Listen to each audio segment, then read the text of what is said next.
Hey YouTube, this is Pastor Access, John Hayden. I'm just here today to hope you have a great day today and bring a message. We're going to talk about some of the words that are used to describe Jesus that should also be used to describe us. There's many things that we can think of that words that describe Jesus, but some things are maybe a little bit on a deeper level that maybe describe a little bit more of what's in describes what's in Jesus' heart as he does ministry, and on a deeper level to where we can understand a little bit more and maybe understand a better way for us to be able to be like him as we are his disciples and as we are following him.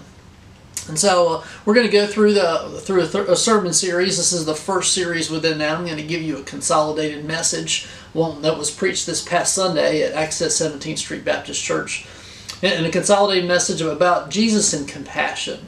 And when you think about compassion and Jesus with compassion, as he went up to crowds and often came in contact with people as he was in his ministry for those 3 years, he often would come up to people, and the passages would describe that he's filled with compassion. He'd see them, he'd see their sickness, he'd see their suffering, and he would be filled with compassion. And sometimes even in individual accounts, it's almost as if Jesus would act and do something special for that person, almost that he almost wasn't even planning on doing for that person out of compassion. And then there's other passages that it makes it seem as if he's come up to a crowd, a multitude, and he acts out of compassion as it's part of his will, and he had a particular purpose, and compassion was what he did with that. And the question as we read these and to understand what is going on is to look at it closely and say, is Jesus acting out of compassion because of what he sees, or is he acting out of compassion because of who he is? Jesus, of course, he is God's Son. And if we want to know God better, we want to know God the Father better, we need to study Jesus, because it's a man representation, a human representation of who God is, one that we can relate to and understand. He's tempted in every way as we are, but without sin. He suffered in many ways just like we did, and so there's a lot of things that he does that we can understand.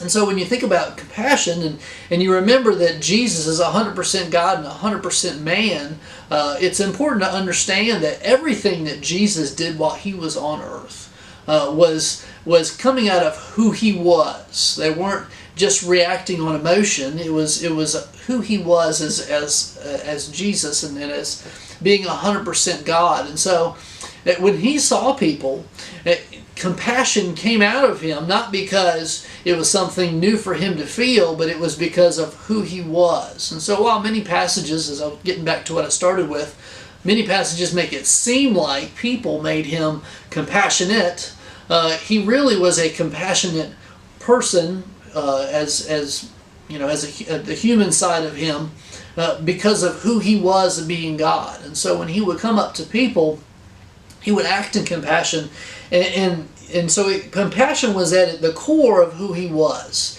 It was within his heart as to who he was. And so when you think about us and us learning to be compassionate people, the key is for us to be compassionate in our hearts, for us to have the right heart mindset, for us to see people as God sees them and react in such a way that shows that. And so if our heart is right, then we will act right. And since Jesus' heart was perfect all the time, he acted perfectly. Sometimes when we think about compassion, especially in today's world, we compare ourselves to Jesus, the perfect standard. We see ourselves lacking a lot. I know I do a lot. It can be very easy to become very callous and not have the proper compassion for people that God would have us have. I mean, I think of many times that we go down the road, or I go down the road, and we see someone that may be asking for help. We'll work for food or whatever the case may be. And as we come up to them, it's very easy to be like, oh, I've seen this over and over again. Now, does God really want me to give to someone or help them out, and to not be compassionate, but instead be calloused and look the other way and try to not make eye contact? And it's so easy to go down that road and to act that way. But God wants us to have a heart of compassion at all times, and to be a person that is compassionate. And in order to do that, we need to develop the right heart attitude so that the emotions and actions follow what our heart has. And so let's try to take a look into Jesus' heart in just two passages today. We'll pull out some principles, things that he was compassionate, things that caused compassion within him, and try to apply those to our lives. So we'll look at the first passage here. It's Matthew chapter 9, verses 35 through 38. It says, Jesus went through all the towns and villages, teaching in their synagogues, proclaiming the good news of the kingdom, and healing every disease and sickness. When he saw the crowds, he had compassion on them, because they were harassed and helpless, like sheep without a shepherd. Then he said to his disciples, the harvest is plentiful, but the workers are few. Ask the Lord of the harvest, therefore, to send out workers into his harvest field. And so as you read this passage, you see Jesus going through these towns and villages. And as he's seeing people, he is acting in compassion because he understands their state. He sees them through God's eyes. And as God sees people, sometimes, a lot of times, God sees people, especially folks that don't know Jesus, he sees them differently than the way that we see them. And we need to strive to see them the way that he sees them. In this passage, he describes them as he sees them through his lens. They're described as harassed and helpless, like sheep without a shepherd. And so when you think about harassed and helpless, like sheep without a shepherd, what comes to mind? Well, one thing, you think about harassed. Who harasses them? Satan does. The enemy does. And so they're constantly being harassed. People that don't know Jesus are continually harassed. They don't have protection. It says in this passage that Jesus describes them as helpless. And they're sheep without a shepherd.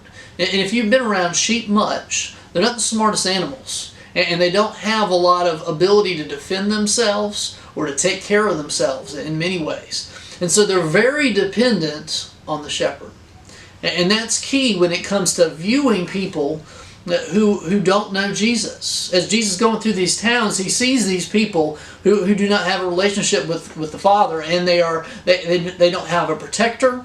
They don't have anyone to take care of them, to meet their needs, to guide them, to give them purpose. None of these things are there, and they're people without direction and just empty on the inside.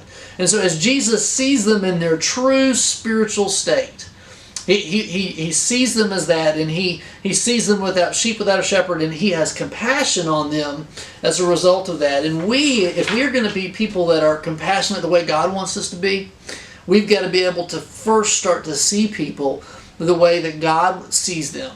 And instead of putting a lens on there and having preconceived notions or whatever it may be when we see someone, we need to view them in their spiritual state and understand where they're at. So one other thing that we see in this passage is that, of course, after he sees them that way, after healing their physical needs out of compassion, he moved to their spiritual needs. And Jesus understood their spiritual needs when it comes to that. And he understands it, he sees them. And so after healing their physical needs out of compassion, he moved to their spiritual needs. And so first he understood that both of those came hand in hand, I guess is what I'm trying to say, as I'm stumbling over my words a little bit there. But they go hand in hand. And the question always comes up, if you meet someone that has serious physical needs, let's just say they're starving, they're hungry, and they have serious physical needs, and they also need Jesus. What do you do first? Do you try and meet their physical needs first, or do you preach to them? And the question is kind of really need to do both. Because if they're very hungry or if they have a physical need, it's going to act as a stumbling block or an obstacle to be able to be ministered to in their spiritual needs. And so we need to be able to do both. And we as Christians need to understand that people have two sets of needs at all times. And if we're going to be a proper witness and act in compassion and be used by God to be able to be a soul winner, you've got to be a person that also is compassionate towards their physical needs and understand their physical needs. You know, Jesus, when he fed the 5,000, he didn't go and blame them for the fact that they were hungry. He decided that, you know what, they have a physical need and I'm going to meet that. And then after that, he preached on being the bread of life. And we need to have that same type of mentality and understanding of that. I understand eating is the cure for that. One option is Jerry's Family Restaurant. Don't know how that happened. I'm going to go ahead and end this video right now, and I hope you stay tuned to part 2 of this message. Thank you.